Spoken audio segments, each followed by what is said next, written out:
When I think about India's history, images of grand temples, mighty empires, and world-changing philosophies come to mind. But there's another story, just as ancient, and honestly, just as fascinating. The story of toilets. Let's dial back the clock way back to around 2500 BCE. Picture the bustling cities of the Indus Valley civilization, Harappa and Mohenjo-Daro. Here's the mind-blowing part. These cities had some of the most advanced sanitation systems the ancient world had ever seen. I'm talking brick-lined bathrooms, covered drains, and even private toilets hooked up to public sewage systems. All this centuries before Europe figured it out. For the people of the Indus Valley, cleanliness and urban planning weren't just afterthoughts. They were daily priorities. But as time rolled on, that sophisticated infrastructure slowly faded. In the Vedic period, hygiene became more about spiritual purity than public health. Ritual cleansing was everything, but the physical infrastructure, not so much. The focus had shifted.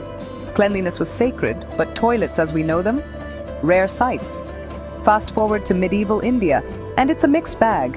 Some Mughal palaces boasted rudimentary flushing systems. Pretty cool for the time.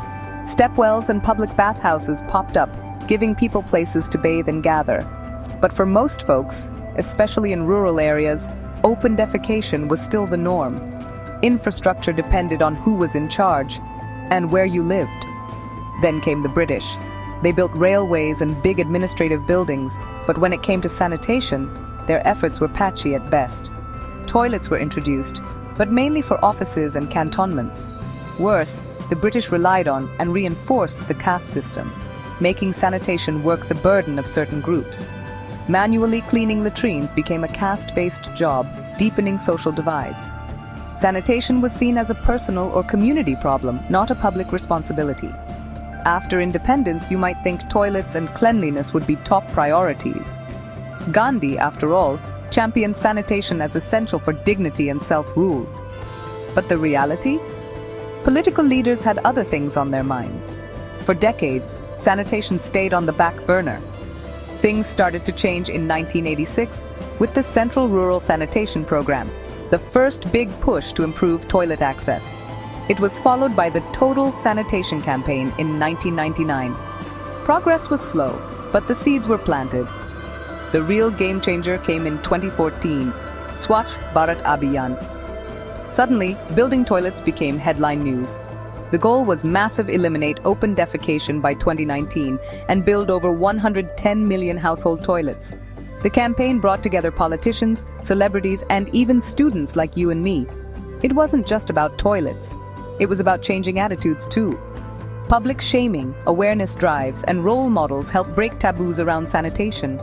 By 2019, India declared itself open defecation free. But let's be honest, not every toilet built is used or even functional. Challenges remain: water shortages, poor maintenance, and cultural resistance. And the harsh reality? Women and marginalized castes still shoulder most of the burden when sanitation fails. So, what does the journey from Harappa's brick toilets to today's Swachh Bharat tell us? It's not just about waste management. It's about health, dignity, power, and who gets to decide what's a priority.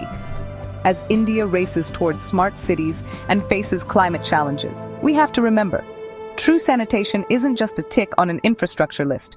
It's a fundamental right, a matter of justice, and a promise for a better, healthier future for every single citizen.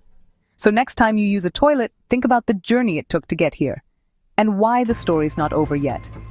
If you like this video, click the like button, and subscribe to this channel for more informative videos like this.